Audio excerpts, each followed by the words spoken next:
I'm proud to be part of what's a good university system, but at the same time I'm worried about it.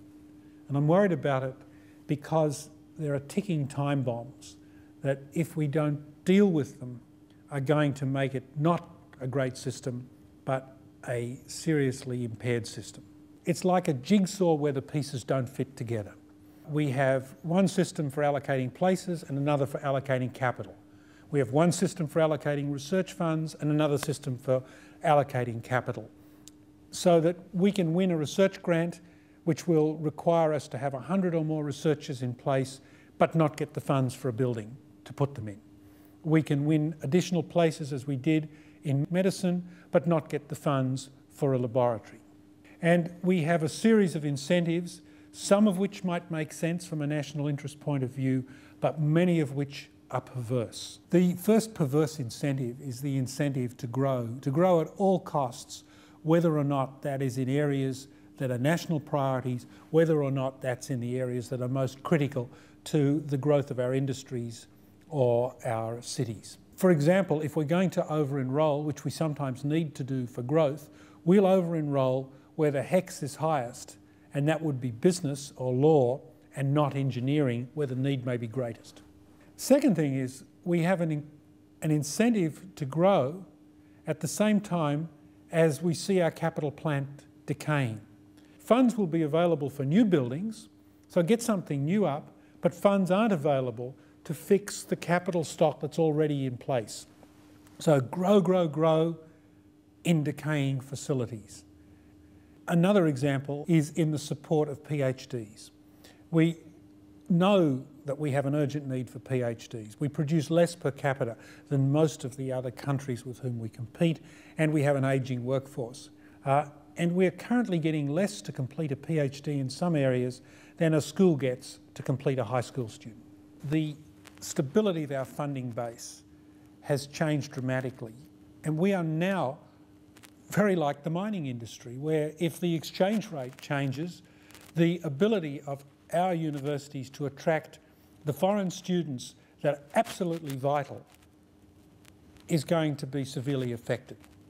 So what we're trying to do is fund long-term enduring institutions on the basis of what can be a short-term volatile market for international education. The system is increasingly being supported by an ageing staff profile. Young people aren't coming in. They're not coming in possibly for salary reasons, because they're not coming in because the increasing staff-student ratio is making the work less attractive. They're not coming in because the shortage of research funds and the low probability of success mean that the realistic chance for them to follow their research careers just aren't there. It's not just more money, though I think it's widely accepted that the system needs more money. It's important, when we try to fix those problems, that we allocate the money in a way that gets us the best return, the best bang for the buck. We don't think this is a case of throw the baby out with the bathwater. We have a fundamentally good system. We have the system of Commonwealth grants and HECS that's working well and is being emulated in many countries.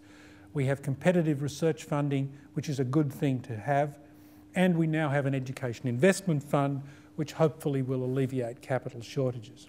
What we do propose, however, is three changes. The first is that we need to be clear about the values and the principles that will guide the system. We need to affirm a commitment to excellence, that we don't want just an adequate university system, but a system that is in the top quartile of the OECD university systems. Too many decisions about universities are made on the basis of regional politics rather than on the basis of building a system which is excellent in the world context. We need to streamline and simplify the funding model to get rid of those perverse incentives and to reduce the costs of administration of running our universities. With respect to the Commonwealth-funded students, let's build on what we have that's good, which is a HECS system, but let's make that system more flexible, and let's fund it properly, and let's simplify it. So we would propose, for example, that every student who wins a place gets a place, no more quotas, and that is entirely consistent with what the government wants to do, which is create the opportunity for everybody qualified to enter university to have a degree. And we would like gradually to relax the prohibition on students' co-contribution from the currently 25% of HECS, perhaps at a rate of 2% a year for the next 5 years, till it became 35%, and would like then to see a review at that stage of the impact of that freeing up of the system. We'd also like to see some rationalisation of the way in which capital is funded that reflects the ongoing maintenance needs as well as the needs to do new things, and we could see a quarantining of part of the EIF for that purpose. The third thing we'd like to see then is a proper process for coordinating the different buckets from which funds flow. At the moment, we have a number of different ministries that are involved in education.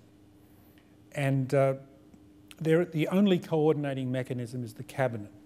We believe there needs to be an independent advisory body which advises the Cabinet on the coherence of the funding decisions from the various ministries and funding bodies that are responsible for the universities. You might ask how this would work in a system where we have funding mechanisms and compacts. And I think that can be done quite elegantly.